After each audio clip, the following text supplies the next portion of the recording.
नमस्कार। मैं प्रद्युमन जोशीला। आज हम बात करेंगे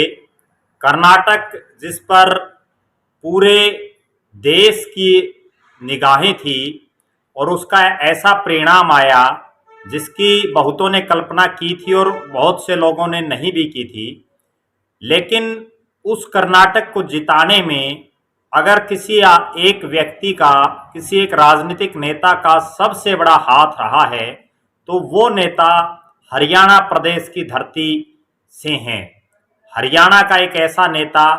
जिसने अपनी सूझबूझ, अपनी कार्यप्रणाली और अपनी कर्तव्य निष्ठा तथा राजनीतिक जो उनका एक व्यक्तित्व है, उनकी भाषा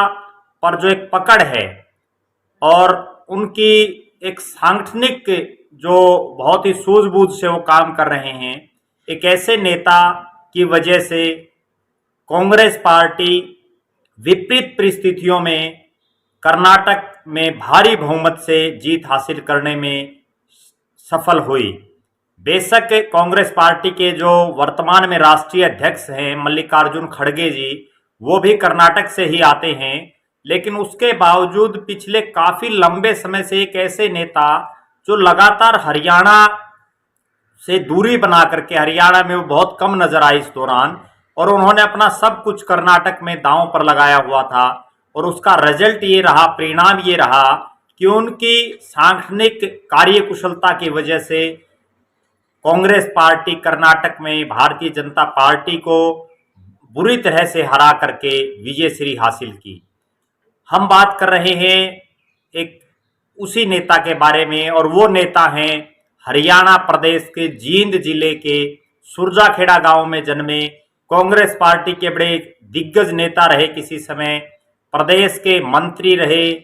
सांसद रहे देश के सबसे बड़े सदन में, और इसके अलावा प्रदेश कांग्रेस के वो बड़े नेताओं में शुमार रहे।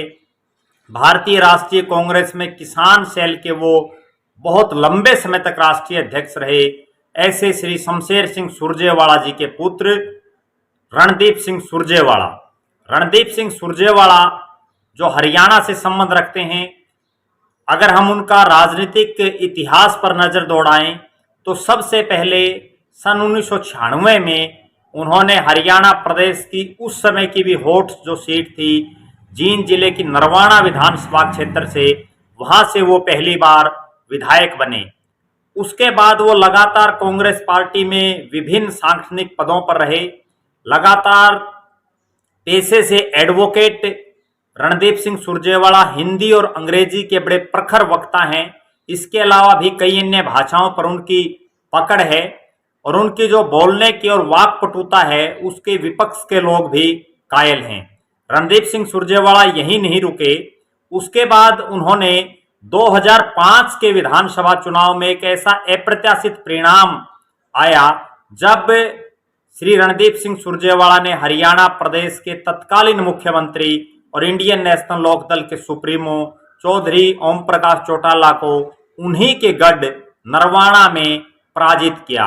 और वो तब पराजित किया जब उस समय पूरे प्रदेश, इन्हीं देश में एक चर्चा थी कि एक विधानसभा सत्र पर मुख्यमंत्री रहते हुए किसी व्यक्ति ने इतने काम पहली बार किए होंगे, इतनी नौकरियां उन्होंने लगाई उस क्षेत्र में, इतने विकास के काम नरवाना में चौधरी ओम प्रकाश चौटाला ने किए। लेकिन रणदीप सिंह सुरजेवाला अपनी सूझबूझ से, अपनी सांगठनिक पकड़ से उन्होंने उस समय के तत्कालीन मुख्यमंत्री चौधरी ओम प्रकाश चौटाला को हरा करके वो राष्ट्रीय राजनीति में एक बड़ा नाम उनका आया। उसी का परिणाम ये रहा कि उन्हें चौधरी भूपेंद्र सिंह हुड्डा की अगुवाई में जो कांग्रेस की सरकार बनी उसमें बड़ा वरिष्ठ मंत्री उनको बनाया गया, बड़े प्रमुख महकमे उनको दिए गए। उसके बाद परिसीमन के तहत 2007 के आसपास जो है नरवाना विधानसभा क्षेत्र को आरक्षित करके कर दिया गया और रणदीप सिंह सुरजेवाला को ना चाहते हुए भी नरवाना छोड़ना पड़ा। उसके बाद उन्होंने 2009 का विधानसभा का चुनाव नरवाना के बिल्कुल साथ लगते, जो एक तरह से शहरी सीट थी कैथल, उस कैथल से उन्होंने विधानसभा का चुनाव लड़ा और कैथल से अप्रत्याशित जीत उन्होंने हासिल की और दोबारा से चौधरी भूपेंद्र सिंह हुड्डा की सरकार में वो कई बड़े महकमों के मंत्री बने, 2009 में जैसे ही वो कैथल से विधायक बने, उन्होंने कैथल में इस तरह का विकास कार्य करवाया, इस तरह का रोड मैप तैयार किया कि एक अति पिछड़ा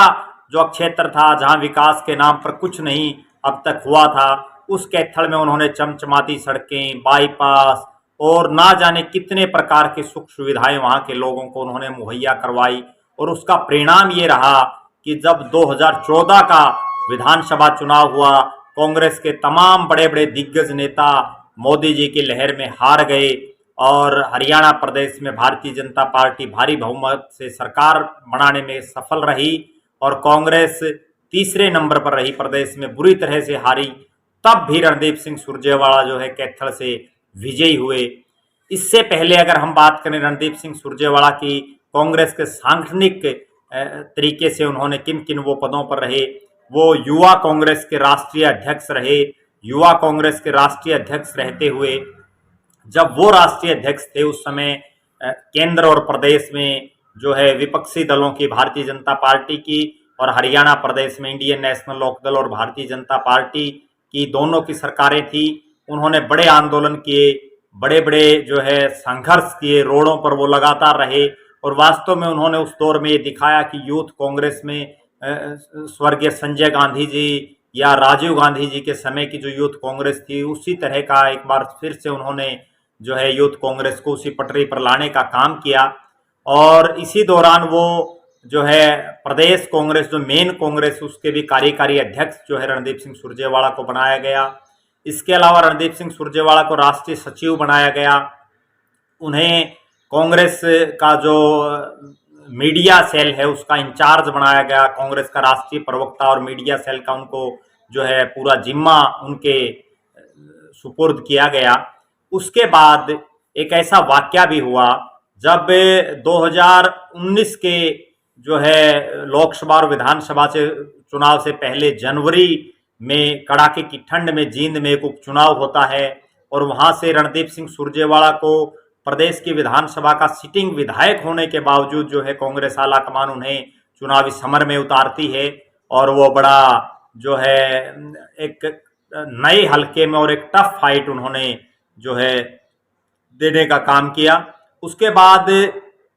रणदीप सिंह सुरजेवाला लगातार राष्ट्रीय राजनीति में एक बड़ा नाम बनते जा रहे थे और इसी दौरान उनको राष्ट्रीय महासचिव पार्टी ने बनाया। राष्ट्रीय महासचिव के साथ साथ उनको कर्नाटक जैसे, जहां कुछ समय बाद विधानसभा के चुनाव होने थे और दक्षिणी भारत में, पूरा जो दक्षिण भारत है उसमें कर्नाटक एकमात्र राज्य था जहां भारतीय जनता पार्टी की सरकार रही और कर्नाटक एक ऐसा राज्य था जिसमें सबसे पहले कमल खिला आज तक के इतिहास में दक्षिण भारत में। उस कर्नाटक का उनको प्रभारी बनाया गया। इसी दौरान उन्हें राजस्थान से राज्यसभा का सांसद भी बनाया गया, जो देश का सबसे उच्च सदन है।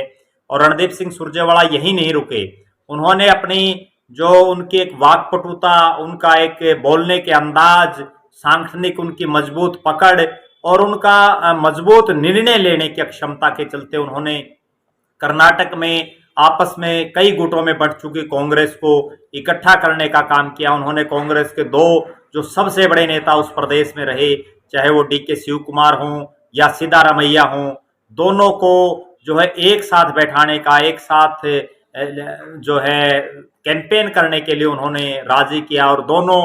की एक जोड़ी उन्होंने बनाई और उसी का ये नतीजा रहा कि रणदीप सिंह सुरजेवाला की सूझबूझ से कर्नाटक में कांग्रेस जीतने में कामयाब रही। यह एक बात और विशेष मैं बताना चाहूंगा, जो राहुल गांधी जी कांग्रेस पार्टी के सबसे बड़े नेताओं में हैं, उन्होंने जब भारत जोड़ो यात्रा निकाली तो वो यात्रा 150 दिन की, लगभग 6 महीने की पद यात्रा कन्याकुमारी से लेकर के और कश्मीर तक उन्होंने निकाली। उसमें सबसे ज्यादा समय वो यात्रा कर्नाटक में रही। कर्नाटक में लगभग 22 दिन जो है राहुल गांधी ने गुजारे और उन 22 दिनों में तमाम स्ट्रेटेजी, तमाम सारा सिस्टम वो रणदीप सिंह सुरजेवाला जी ने उनका संभाला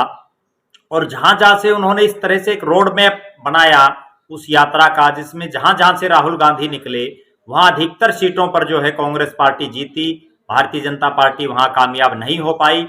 यहां रणदीप सिंह सुरजेवाला का राजनीतिक भविष्य और ज्यादा ऊंचाइयों पर दिखाई दे रहा है, क्योंकि कर्नाटक की जीत के बाद वो जिस तरह से पिछले कुछ समय से जो गांधी परिवार है उसके नजदीकी थे, अब इस कर्नाटक की जीत ने उन्हें एक तरह से और ज्यादा विश्वसनीय गांधी नेहरू परिवार के प्रति बना दिया है।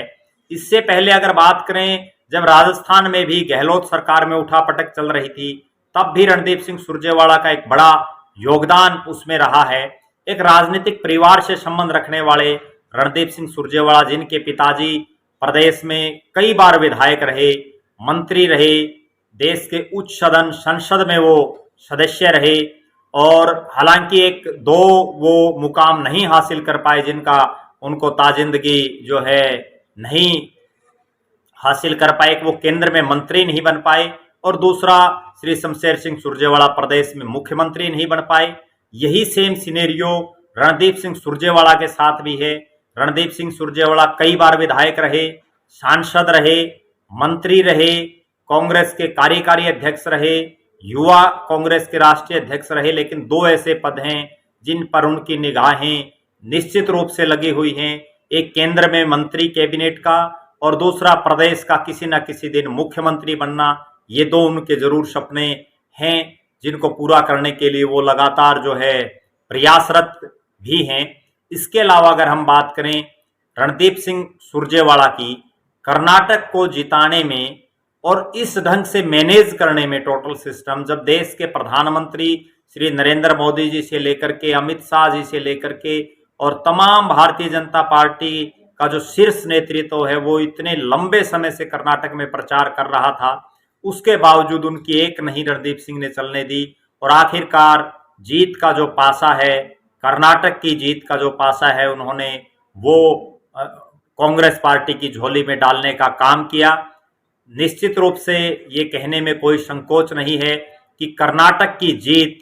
में एक बहुत बड़ा योगदान कह सकते हैं, या सबसे बड़ा योगदान हम कह सकते हैं, वो रणदीप सिंह सुरजेवाला का रहा है। रणदीप सिंह सुरजेवाला का भविष्य और ज्यादा उज्जवल हो, ऐसी हमारी कामना है। और रणदीप सिंह सुरजेवाला की जो शादी है वो भी हरियाणा प्रदेश के हिसार जिले के जो बरवाड़ा विधानसभा के गांव डाबड़ा के एक जो बहुत एक प्रतिष्ठित परिवार रहा है डाबड़ा गांव का, उसमें जो है उनकी शादी हुई है। उनकी धर्मपत्नी श्रीमती गायत्री देवी सुरजेवाला, और अभी बहुत जल्द जो है रणदीप सिंह सुरजेवाला का जन्मदिन भी आने वाला है। 3 जून 1967 को उन्होंने जन्म लिया। उनके जन्मदिन की भी जो है एडवांस में उनको बहुत बहुत बधाई। इसी तरह की लगातार जो राजनीति की चर्चाएं हम आपके बीच में लगातार करते रहेंगे। आप हमारे साथ बने रहिए। आपका बहुत बहुत धन्यवाद। आपका अपना प्रद्युमन जोशीला।